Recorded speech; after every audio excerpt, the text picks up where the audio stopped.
Praise the Lord, guys. Welcome back to Call to Carry On. This is your host, Sandy Cisneros, and I'm so excited for you guys to join us and meet our special guest today. I'm so excited, sorry, for you guys to meet him and then for him to share his testimony that he has. And I just want to say that his testimony is very, very powerful. So I'm excited. I'm going to give him a chance to introduce himself.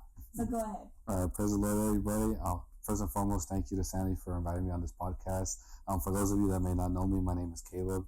I go to Alpha and Omega Apostolic Church, and I've been honored and privileged by God to be here. And now I'm 23 years old, and I'm seeing the grace of God every single day of my life. Amen. So I always like to start off all of my not my visitors, my guests, sorry, my special guests.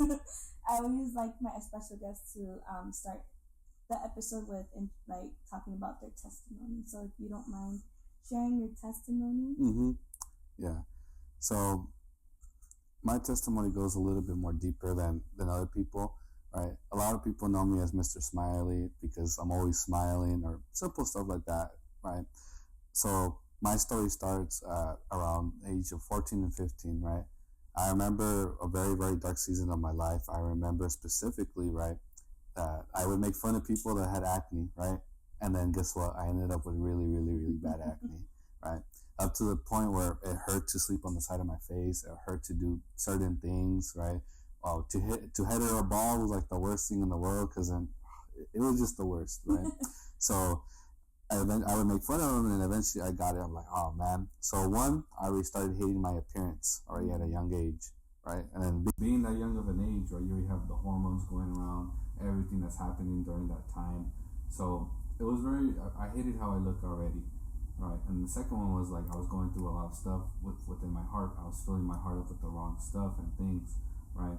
And then eventually I started trying out so many other things. I tried feeling something inside. Because in this world, we try to find things that may fill us up fully or halfway. But every single thing that I've tried left me more broken than the last. And being honest, I've tried everything. I've tried drugs, I tried the alcohol, I tried everything.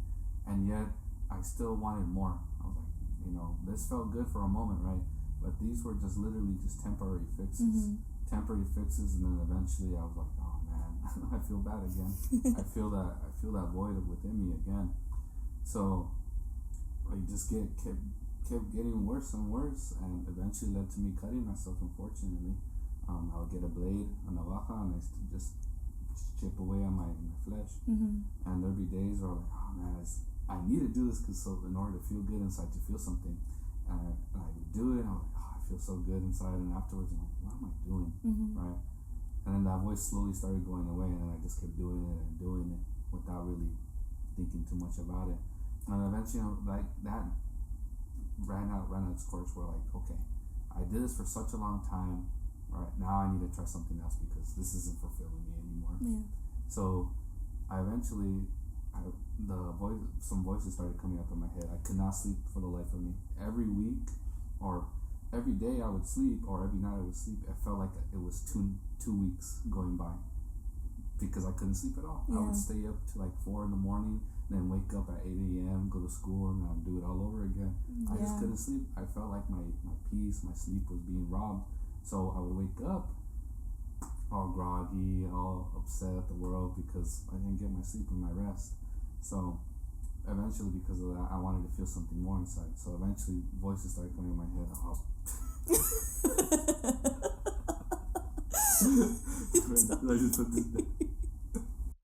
But just to continue off where I left off on, it was like I wanted to feel something inside, and the only way to do that was to commit suicide. Yeah. Right. And already, cutting yourself, I still have the scars, some of the scarring, and I look back and I'm like, oh man, I can't believe I used to do that stuff. Yeah. And the day came when I wanted to commit suicide. I was around 16 years old, right? And I hated how I looked already. I had a bunch of acne. My heart was full. My heart was broken. It was full of other things that weren't fulfilling me. And the crazy thing about this is I was still going to church. You can still go to church physically, but spiritually not be there. Yeah. Right? Your mind could be somewhere else. And that's how I was. I heard the preach, but I never listened. I heard the songs, but my heart was so hardened that there was was no space for God to move, or no space for God to receive me. So because of that, I ended up where I was at. So the thoughts of suicide came up, and the night that I was gonna do it, I had the noose ready. It was around my neck. I had the chair ready to kick off and to kill myself. And I remember every voice in my head was telling me, just get it over with. And I locked the door where I was at. My mom knocks on my door. She's like, hey Miko, let's go to a youth night. And I was like, the youth night, that's like the last thing on my mind right now. So every voice in my head was telling me, just end it, you're worthless, you're this and that, you don't belong here no more.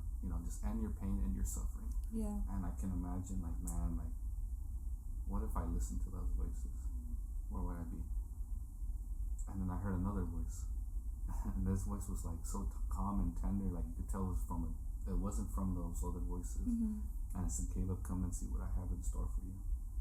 And I was like, if this isn't God, I don't know what it is. So I took the noose off, and I was like, okay, Mom, let's go. Right. And I went. I'll never forget this service, right? This service, I got there. I sat in like the middle or in the middle back because I was still ashamed. I'm like, what I just tried to commit suicide a couple of minutes ago, a couple hours ago, and I'm here in church now. Mm-hmm. How does that work?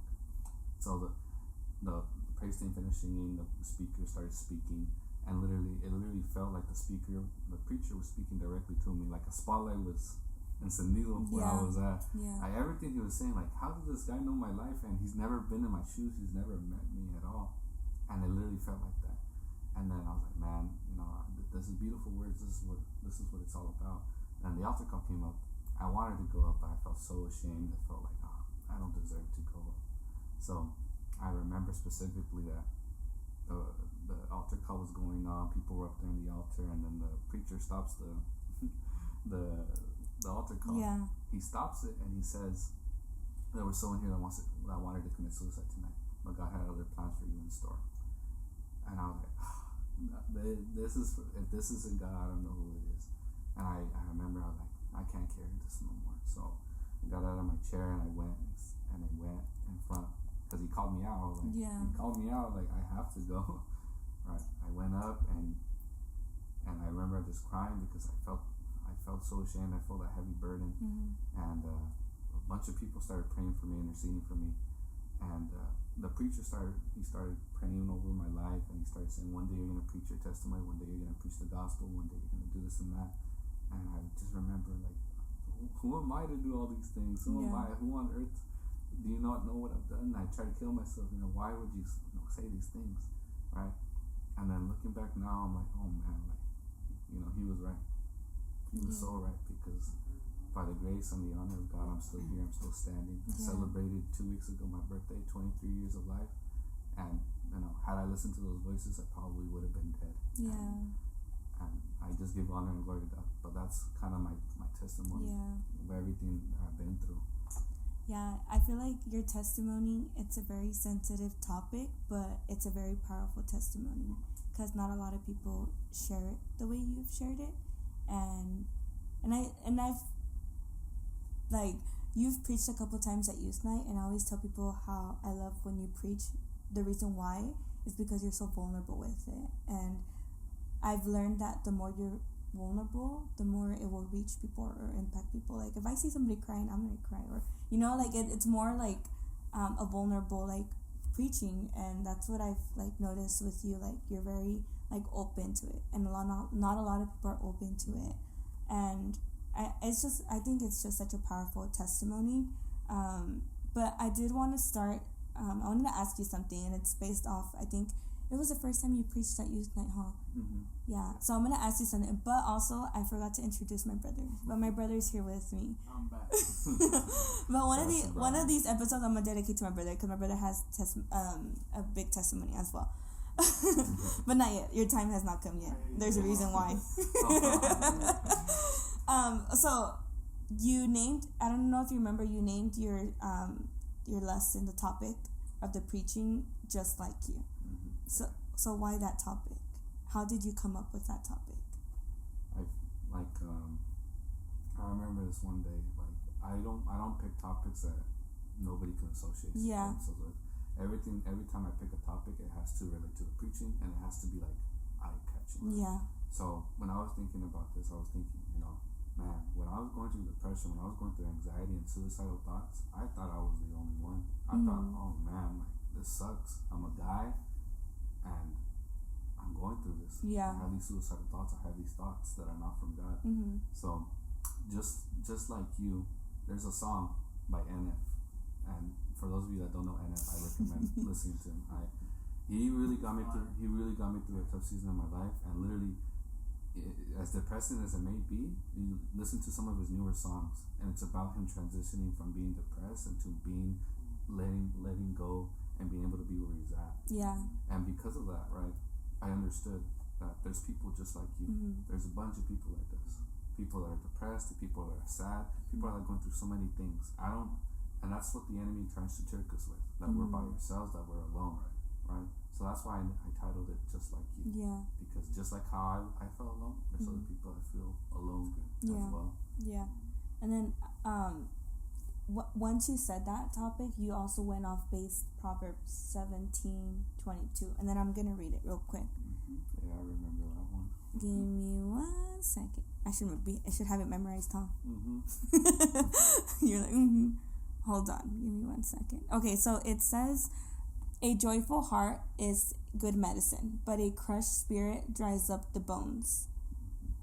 And then in a different version, it kind of says the same thing. Spirit dries up the bones. So, like, it's just, I don't know, the Bible verse is just powerful as it is, because us having a good heart is very important, right? And if we have a dryful heart, that means it's just like, it dries up like bones.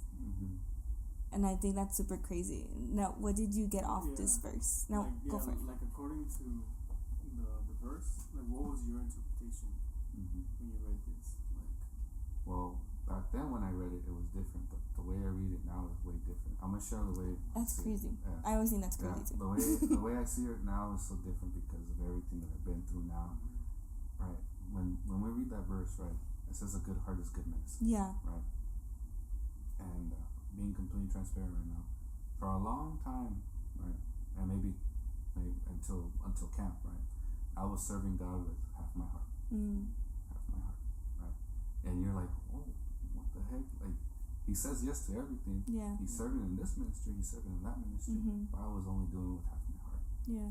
Those various times that I got poured into, guess where it went into? My friendship group, into other people in my life, making sure that they're okay. Yeah. Right. So I was running on. I'm running on fumes. That's what I understood at this last camp. I'm not giving God my 100% best. Yeah. I keep saying yes and yes, yes, but I'm not being poured into. Right. So, with this verse saying that what I interpret from this verse is that if it's a full heart, it's good medicine. Yeah. If you don't have a full heart, right, you're gonna do things fully. Yeah. If you have a half a heart, you're only gonna do things half-heartedly, right? So, and it's crazy, right? Because I was like, okay, if I'm only giving 50% of God, where the heck is the other 50% going into? Yeah. Right? So I'm like, oh man, like what on earth is going on here, right? So that's why I'm a big advocate for spiritual health and physical health, right? You have to learn how to say no. You have to. You have to prioritize your relationship with God. You have to prioritize how you're doing spiritually, right? Yeah. Because when the Holy Spirit is upon you, when you're filled with God, your cup will overpour. Yeah. And then guess what? You're able to pour into other people. But if you're constantly only at 75% and you're pouring into other people, you're never going to be full. Yeah. Right? So that's the way I interpret that verse now. And with that, like, with that same topic, like, I wanted to ask, because, the reality is that, us leaders, people that are involved in ministry, a lot of the times, like, that's how we feel. We feel like half full, not fully full. Now, what would you say, what would you say is the best way to kind of, like, do both things, at the same time serve, pour out to the people, but at the same time, like, what do we need to do in order to receive, because I feel like that sometimes, where I'm not getting poured into, and I'm just pouring out to, like, my friendship group, like you said, or to other people that, may need advice and stuff like that. But at what point or where can we get someone to pour into us? That's a good question. the best thing that I always advise people to do is something that I was recently taught. One Sunday a month, you say no. I need to be poured into, right? Or if you don't, for example, if you only serve in English ministry, right, and in Spanish service you're free, by all means. Yeah. You should be constantly being poured into, right? And I tell people, right, if you're not serving, it's a blessing. Wanna know why? Because you don't go through hardships. You don't go through any of it. Yeah. Right? Many people want the benefits, but they don't want to suffer. Yeah. But those of us that are in it, we know what it's like to truly suffer. We know what it's like to not have anything at all, and to be basically running on fumes. My advice is you have to learn how to rest. Right? Same thing with your physical body, right? Yeah. Your body needs fuel. It needs glucose. It needs everything that we ingest is glucose products. Yeah. If you don't take care of it, guess what? Your tank's gonna die. Right? Sadly. Yeah. Right? And the same way with your spiritual health. If you're not being constantly fed, if you're not constantly nourishing yourself, guess what? You're gonna be malnourished. Yeah. Right? And the little you have is what you're gonna give to other people. So something I'm super grateful for my mentor, Pastor Severo Leon. This is what he taught me, right? So I have to learn how to take rest, learn how to say no, and prioritize my relationship with God above all. Because at the end of the day, our works are not going to take us to heaven. Yeah. Right? They're not. Right? Our relationship with God, how we strive to be more like Him, is what's going to take us there. Right? And that's what I had to change in my mentality. Like, I'm gonna get into it. I'm gonna share something a little bit more deeper, right? When you're talking to someone romantically, right, you have a love language. Someone's showing affection, someone's buying gifts, and some other people is basically serving. And Pastor Severo asked me, Caleb, what's your love language to God? Right? And I had to really think about this. I'm like, oh dang. What is my love language to God? Is it prayer? Right? For Brian, his love language is singing, right? Because he's a singer, right? And he pours out his heart. And he's able to feel God's love, and he's able to demonstrate it to other people, right? And when it comes, and same thing for Sandy, it's singing, right? But when it comes to me, I was like, serving, you know, what is this? You know, what is that? How is that a love language, right? And he explained this to me, right? Caleb, when you're going through something, when you're hurting, right? Instead of being curled up into a ball, you serve even harder. I'm like, wow, you're right. I remember those seasons that I was so hurt that I felt I wanted to be alone, but guess what? Even though I wanted to do that, I was like, I gotta serve harder because that's my love language to God, right?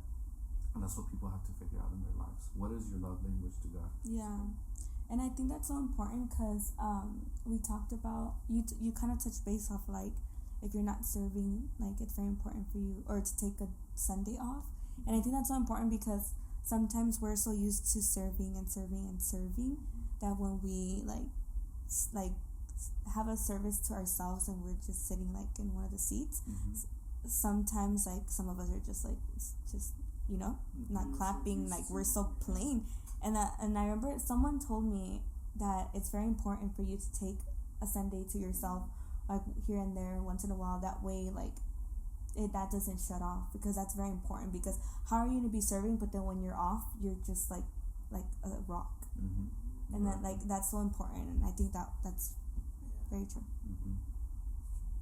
You were gonna say something? Yeah, I was. Go for it. I was gonna say because there was a time like in my life where, dude, every Sunday was, I mean, with live stream and all that stuff. Like every Sunday. No offense to live stream, live stream is not amazing. Grew a lot. I loved it. But at the same time, like, when I became the leader of that, there was a time where every Sunday, dude, like for maybe like if not 2 or 3 years, bro. 2 or 3 years, maybe even 4, to be honest, where every Sunday, there was not a Sunday that I can't even remember the last time that it was where I sat down in church, like at a seat and just receive. And so I think like the first time that I ever like I'll be transparent, the first time that I ever like sat down in a seat like to actually enjoy a service, it's like I almost forgot how to worship, bro. Like I didn't know what to do, like I was just so used to like serving that like my mindset was like, oh, I gotta make sure everybody's good, stuff like that. So I just got so used to serving that I almost like forgot to worship, and I'm like, nah, I can't let this happen, like I can't let this happen. So, I just started enjoying more Sundays. I started taking more Sundays off, and I was able to enjoy the service more and how I used to, and how I always be now and moving forward. Now, like, back to like the like depression and anxiety. Like, why do you think that we don't talk about these things, like that we try to hide them as much as we can? And I think you mentioned how we're like this like floaty in the pool. How when we like push it down, like, so you know how as little kids we would push it down underwater and it would pop back up. Yeah. And that's kind of how you kind of referred, and I think that was a really good like reference to how you were trying to explain it.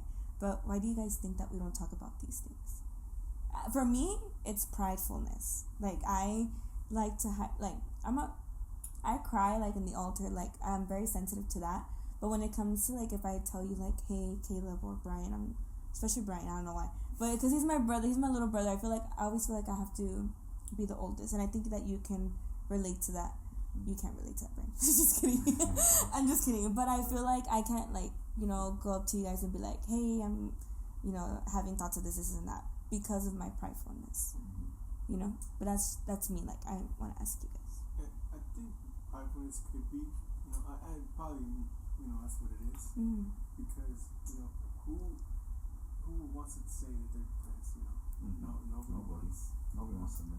Nobody wants people to know that you're depressed, and especially for guys, because, I know Caleb can relate. Our mentality so that was my next question, but go for it. As men is to be tough. Yeah. As to show, that we're tough, that we're men, and that, we don't have emotions, quote unquote. People say. Yeah.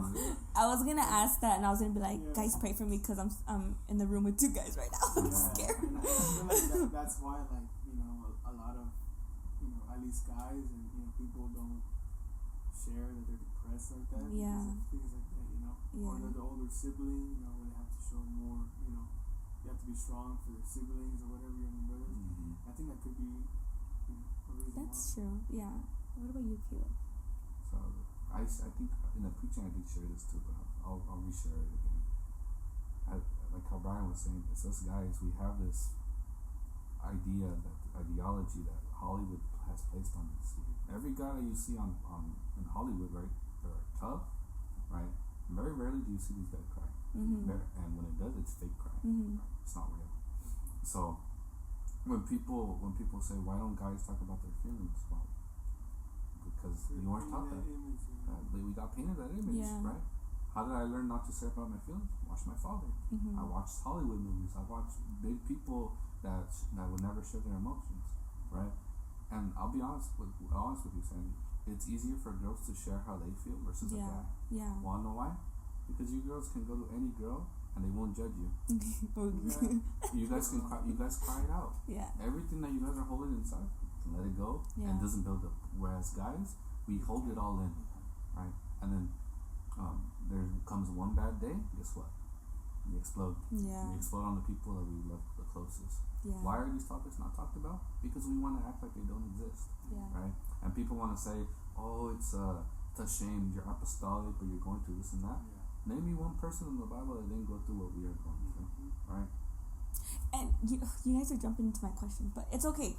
So that was one of my questions. How like there's people in the Bible who have suffered the way that we have suffered here, or we're going through the situations that they go through, but I feel like God gave them those like sufferings, that way we can be like, we're not the only ones going through it. Like, Job, and you talked about Job, and it's crazy because I'm currently reading the book of Job, and Job hits me hard because he had everything, and he got everything taken away.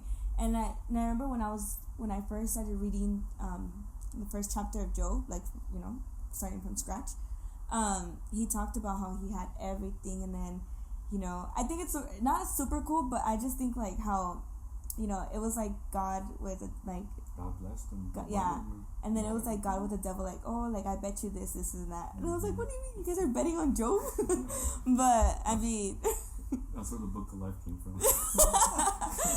But yeah, and he hits a little bit hard because he questions his life, like, well, then why was I born? Like, why didn't you like abortion and all that stuff. Like, why did you let me live if you're gonna put me through all this? Because I was reading, I think on, like, where was it at? Like, how when sometimes they paint, like, the characters, and they painted Job, and he looked like a mess. And like, the picture, I could just imagine how worse it was in person. Like, imagine. He had boils head to toe. Yeah, that's crazy. And the fact that the Bible even says that he would scrape at them too because of how much pain and agony they're in. So. Oh, no, I can't. Yeah. No, I would be the same. I would have ripped my. Well, I'm not. My bad. You would have attacked your. I would have scratched my skin. But I'm pretty sure you guys would have done the same thing as Joe. Yeah, I would have too. But trusting. You mentioned trusting in the midst of the storm. How important do you guys think that is? And I feel like that is going based off Job too, because he trusted. Well, he kind of a bit doubted, but at the end he trusted God, right? So how important do you guys think that it's important to trust God through the midst? Super important. Oh yeah. I mean, you look at the story of Peter. It's such a famous story. He was trusting in God, and he saw the storm was getting bigger and bigger. Oh yeah. And what happened? He doubted, and he went into the he waters. Didn't pop up like a floaty. And I feel like I see that in now in a physical way, like more like like if someone is going to something, and they're in the midst of a storm, and they forget to trust in God, or they decide not to trust in God, they decide to do things on their own. Yeah, we're gonna sink. Yeah, we're gonna sink until we trust in God and allow God to pick us up, just like He did with Peter. Because if we don't choose to trust in God, we try to do things on our own strength, because a lot of times that's a lot of reasons why, because we think that we can do it on our own. Oh, I can do it on myself, I don't need anything else, I don't need nobody, I can do it on my own. And when we forget to trust in God, that is when we begin to sink. We sink and we sink and we sink, and we continue sinking until we finally surrender and trust in God, and then that's when God will come, just like He did with Peter, pick him up out of the water, and He'll come and pick us up from the deep that we are in. Yeah. And I think that and like going based off that, like sometimes we put ourselves in our own situations that we're in, and God still comes and picks us up. Like we sometimes, and I was talking about this with my friend Ceci on the way back from camp, how sometimes like God probably doesn't even think of us the way that we think about ourselves, and yet He's probably like, what are you worried about? Like, I don't see you like that. But us, we think like He sees us like this. Like, why am I doing this if I'm not worthy? If I'm not like clean, holy, or whatever? And God's like, but I'm not thinking about that. Like, why are you thinking about yourself like that? And I think that's crazy. And I was like talking to Ceci about it, how we're flesh too. Like the enemy will try to put those thoughts in our heads. Now, what would you say to someone listening that is going through depression? Or God works in mysterious ways, right? And I think like, I don't know, like anybody that's listening that could be having these suicide thoughts, or could be having depression thoughts, or could be in a very dark place, what would you say to someone that is currently going through it? And what would you advise someone like to go about it, like to get out of it? So a couple of things I would recommend. Well, one, reach out. Well, you have to reach out. I know it sucks as a guy, as a girl, saying I have suicide thoughts, pastor, I have this and that, but that's what pastor is there for. Yeah. He's there to take care of the shepherd, his sheep. That's what a shepherd is called to do. That's what a pastor is called to do, take care of his flock. Right? So reach out. Second one being is that sometimes that, like how Sandy was saying, like we get ourselves into these situations, right? Where that relationship didn't go the best way that we would have wanted it to go, or we've let, or certain things that happened in our childhood that maybe aren't our fault, that have haunted us now, unwanted traumas that are rising up now, like that balloon that we try to hide under the water, hide under everything, right? So to anyone that is suffering with depression and anxiety, right, again, going back to what I was saying, you're not alone. There's people just like you, people that have been exactly in your shoes, right, and maybe never been in your shoes, but know exactly what it's like to be depressed, to be suicidal, right? And this is something I was going to share on Saturday, but I'll share here. Right? Mm-hmm. Sometimes, so we know about roaring lions, right? Lions they're silent hunters, right? But you know when it's a lion because you hear their roar, right? Sometimes we tackle on our sins, right, that are loud. Mm-hmm. But what about the silent sins? Yeah. Right? Look at Samson, the story of Samson, Mm-hmm. right? He played with fire, he played with women, and God gave him every opportunity to escape. Yeah. And guess what? He had to suffer because of it. Yeah, that's They gouged out crazy. his eyes, cut off his hair. Because guess what? What is the enemy trying to find? Your weakness, Mm-hmm. where you're most weak at. And he will use anything, sadly, even our friends, to Yeah. attack us and to Yeah. destroy us. Right? And this is how I feel right now, personally. I feel like I really do feel like Samson. I really like the way that the Philistines, right? If I'm not Mhm, mistaken, mhm. the Philistines put him on a pillar, right, as a trophy, Mm-hmm. right? And I feel like a lot of people, they've been placed as a trophy by the enemy. Yeah. Like look how I defeated him. Mm-hmm. Look how he's not able to worship you, God. Look how he's not able to lift up his hands. Look how he's stepping down from ministry. Look how what's going on in his life, right? I have him defeated. I have him exactly where I want him, Yeah. right? But then Samson says something very important, right? He said he cries out to God, right? Sovereign Lord, remember me one more time. Give me one more strength to crush my enemies, Mm-hmm. right? Give me strength one more time. That's how I feel. Yeah. Sovereign Lord, remember me where I'm at, the situation I'm gonna find myself in, or wherever I'm gonna find myself. But give me strength one more time to overcome depression. Yeah. Strength one more time to overcome this addiction. Strength to overcome anything that's coming against me, right? Because guess what? Even though Samson may have messed up so much, God gave him the strength, and Yeah. God will give you the strength, right, to overcome anything, right? And to anyone struggling, I recommend the Book of James. That book has made me cry more times than I can even count. Is it James? Little James. It's Little James, right? I remember Little James. Little James. Shout out to the Shout out children. to Chelsea. I'm like, yeah, she's referencing the Chelsea. Yeah. I just know I was like, Little James. Big James. Big James. But James, yeah, his I don't know. And I won't refer a lot to James because I want to save that for Brian. Mm-hmm. So Yeah, James is a good. James is a very, very Very, very emotional topic for me. Mm-hmm. So I'm not gonna cry right now, okay? Not in this one. I said I'm not gonna cry in this one. I'm like, there's men that are gonna see me cry. Yeah. No, but yeah, James is a very emotional book for me. Mm-hmm. But we'll go based off that one Mm-hmm. when Brian Yeah, when the time's right. And for me, the most emotional book in the Bible for me is the Book of Psalms. Oh yeah, so And you're like, how can King David go from praising God one moment to the next moment questioning his birth, questioning why, this and that? yeah, And whenever I tell someone they're going through a situation, Book of Psalms. yeah, Because look, someone as good as David felt the same way. yeah, He questioned his life, he questioned this, he wanted to commit suicide, right? But yet he still sought the Lord. yeah, So yeah, that's why I always recommend to everybody. yeah. Like, how can I say it? Like, going back at everything that you've gone through, like, with, like, your testimony, like, how do you express yourself on, like, where you see yourself today? Like, would you have thought that you would have been where you're at right now? I always tell people I would have imagined myself in the position I'm in, right?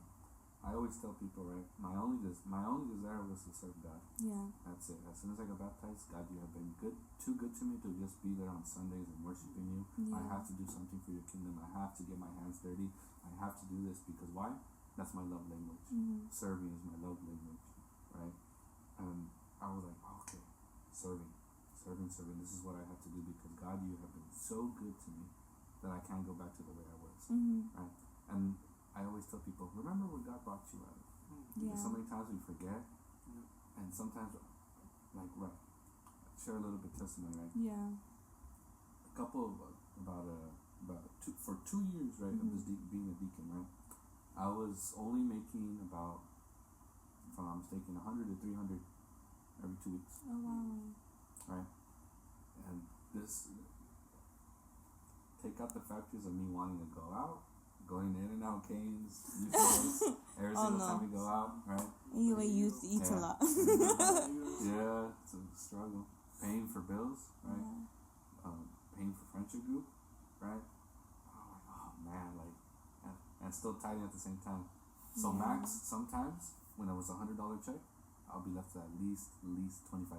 Yeah. That will last me 2 weeks. I had to make a way. And then if it was $300, I was lucky to be left with $150. Yeah. So for a long time, I'm like, oh God, why am I suffering? Why am I going through this, right? Yeah. You're providing for everybody else, but why am I struggling? But guess what? During those seasons, I was able to say yes to everything. Yes to certain ministries. Yes to serving at this capacity and this and that, right? Because I will always say that job was God sent. And now that the season that I'm in, right, I have a full-time job now. Yeah. And I look back now, I'm like, wow, God, I did struggle, but you provided for me every single time. Yeah. God made a way for me to pay for Bible college every single time. I was like, a day before, I'm like, I don't know how to pay for it. Yeah. And guess what? There was money in my account. even 2 days before the actual deadline. Yeah. Right? So I'm like, God will always fulfill His promises. Yeah. Right? So that's why I always tell people, right? Remember where you came from. It will keep you humble. Yeah. Right? I will. And I think it's so important that you remember that, because when you remember where God took you from, like, there's a lot of like preachers have like preached about it. Like, why would you go back to where God took you out from? Mm-hmm. Oh yeah, he just preached. Yeah. The experiences that he has. Yeah. How do you think I can live the same? Yeah. After like, you know, can't go going. back. Yeah. So it's like, then they reference like it's like a dog going back to like its vomit. Yeah. It will And always go back. that's so powerful. Like, I'm like, I don't want to go back to my vomit. And that's why I was like, you know, why would I go back?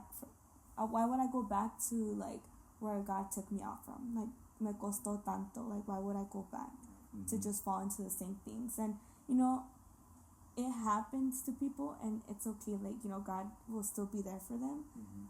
But it's very important for us to remember where God took us out from, and to remember like God has so much purpose for us, like in our future, like not to look back, just keep on walking forward. I can even give advice on that too. You know, to any prodigal son, to any prodigal daughter, right? The steps to healing is, this is what Pastor Severo taught me, because I'm going through a season where I'm like, oh, man, I'm really hurting. But Yeah. I'm really just trusting in God in the season that He has me in. He taught me this, right? Number one, we have to take inventory.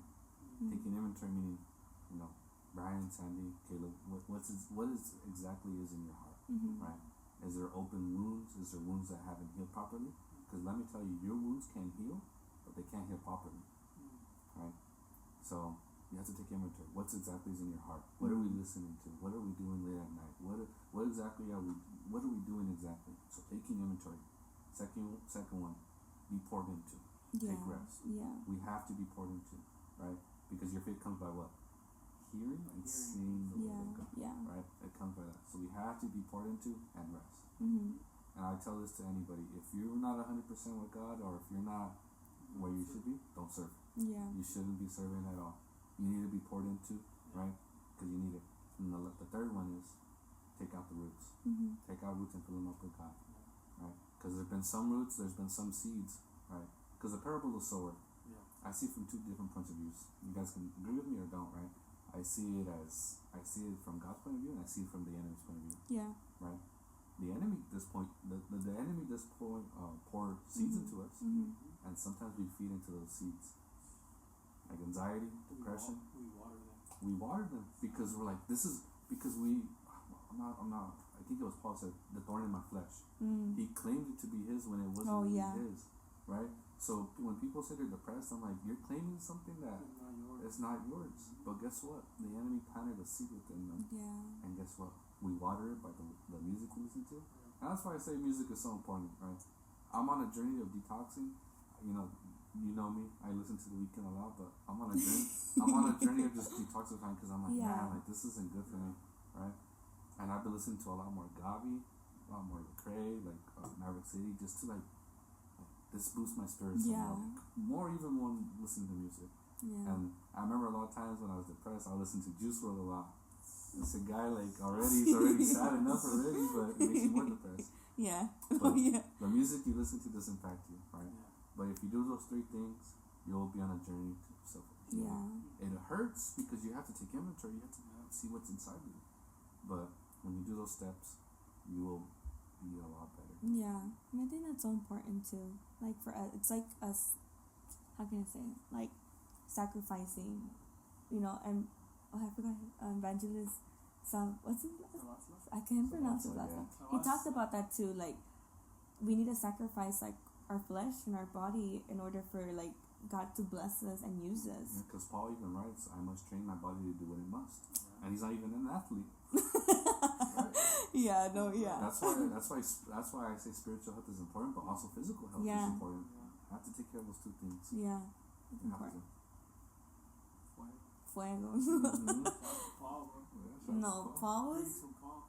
No, because apart from that, he even, if I'm not, correct me if I'm wrong, but he even says, "I must make my body my slave to do what it. I must train my body to do what it must." So we have to make our flesh our slave. Yeah. You know. Now, what would you say to someone who struggles, you know, with that? At the same time, you know, Paul said, you know, I know it better in Spanish. Say it. But he says, quisiera separarme de esta carne. Yeah. You know, and a lot of times people have trouble with that. You know, like really like not acting, I guess, on the flesh, acting more on the spirit. You know, what would you say to someone? The problem is that I forgot what it's called. There's a preaching by Pastor Barbosa that I recently watched. I love Aaron Barbosa. I reached out to him a couple of times to help me out with some stuff. Yeah. And he has been so good. Yeah. And I'm not sure if it's not serotonin boost, but what do you get when you're super happy? Or like it stimulates you. It's like an addiction. I forgot what it's called. It's not serotonin. I know it's not that. Ooh, you're asking the wrong person. It's not a drug, but it's a drug in our body that it produces. Like as soon as we do it, we feel good. Like we do that sin, it makes us feel good. It's not. I forgot what it's called. There's a specific word for it. But when we gratify it, it's hard to separate ourselves when we continue gratifying the flesh because it becomes an addiction. Yeah. Right. And addictions are hard to break. Very, very, very, very hard to break. Right. Because it gives you that boost. It gives you that kick, and you're like, man, it gives me this, so I have to keep doing this to feel good. Oh, I know what word it is. Hold on. It's like a drill. No, it's not a drill. No? I just didn't rush. It's not that. I'm like, but yeah, people do get that rush too, because of the addictions that they're in, right? This is where it's super important. You have to learn to control yourself. Simple as that. And accountability, right? You have to be accountable. That's why it's very important for each and every single one of us to have a mentor. Yeah. That mentor will make us accountable and say, I know it sucks. Believe me, it's our pride. We're like, I don't want to tell somebody about my problems. But guess what? There's counsel, right? Yeah. There's counsel. And Jesus in the midst. Where 2 or 3 gather in my name, my presence is there as well. So guess what? You can count on somebody. Yeah. Right? So, to anyone that's struggling with addiction, right? Don't do them. Simple as that. Yeah. You have to learn not to do them, right? Like Pastor Barbosa once said at Bible college, right? There was someone addicted to pornography so much, right? Even just watching a simple romantic movie, and he would give in. Yeah. But guess what he started doing, right? Pastor Barbosa installed this in me.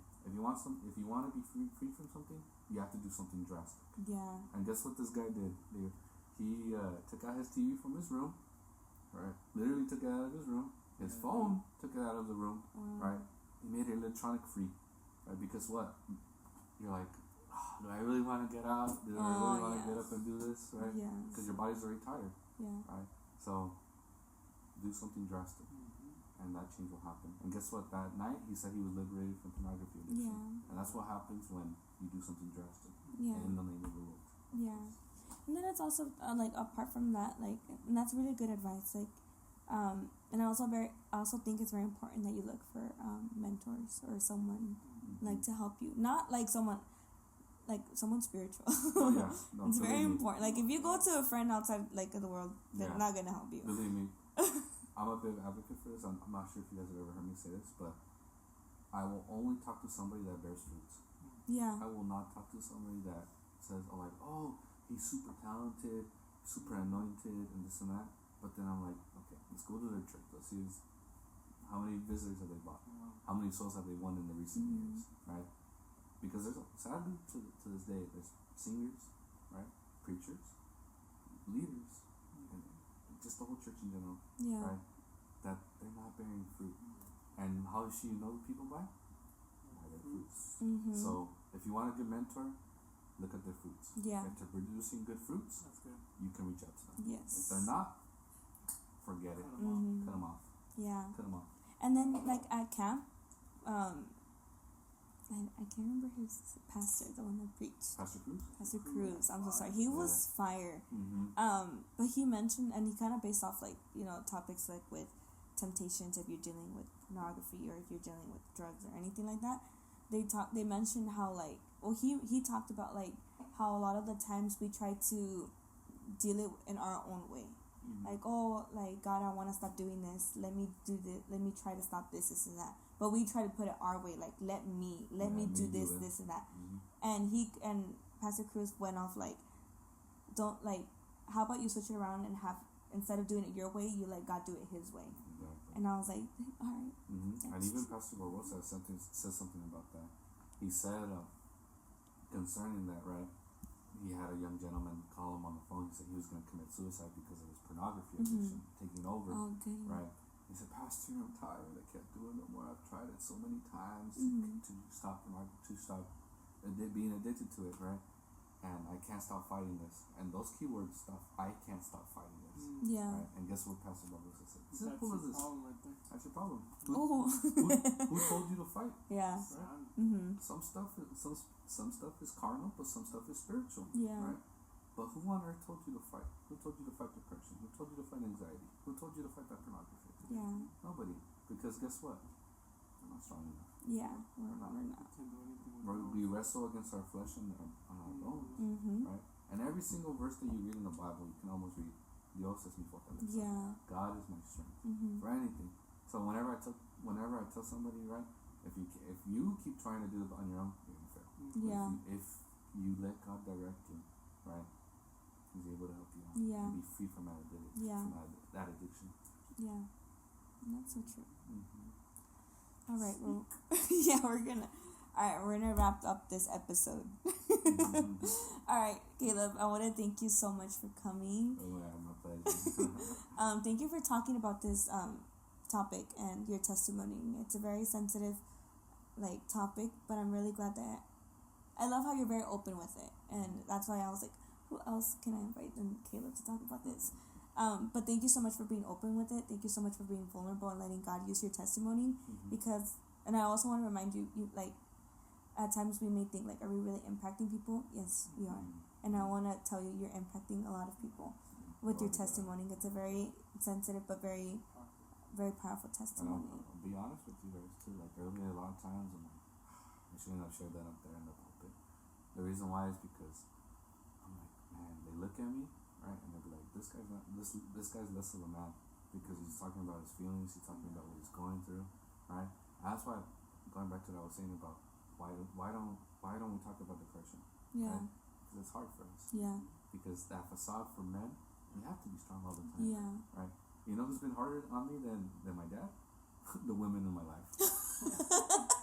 He's like, my sister and my mom. Right? It's like, and I'm grateful for my mom. She's helped me out. She's like, maybe it's okay to feel this way. It's okay to be sad. And what's crazy about me, right? Would you imagine me to be a crier? No. I cry a lot. I cry a lot. In private and in the altar sometimes.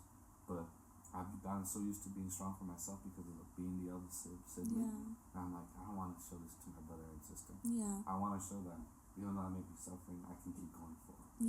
Right? And that's why I may be running on fumes, but I'm doing it for them. I'm doing it for me. Because they're looking at me. They're looking, right? But sharing your feelings does not make you lesser of a man. It makes you stronger. Right? And whoever your spouse is, bless them. Because you're able to share how you feel. And they'll be like, yes, Dad. Me salió chillón. Or he comes with his lunch and he throws it on the table. He's like, oye, con este ¿qué está pasando con él? No, But thank you so much for sharing. Thank you, Brian, for being with us, for joining us. I always appreciate you, and your time is coming too, so I'm excited for that. I'm praying for that. But all right, so we're gonna go ahead and conclude this episode. I hope this episode was a blessing to you guys. I hope you guys open up your heart and your mind to this topic. It's a very sensitive but much needed topic that sometimes we need to hear and we need a reminder. So I hope this episode is a blessing to you guys. Yeah, so that's it. God bless you guys. Bye. God bless you guys. Take care.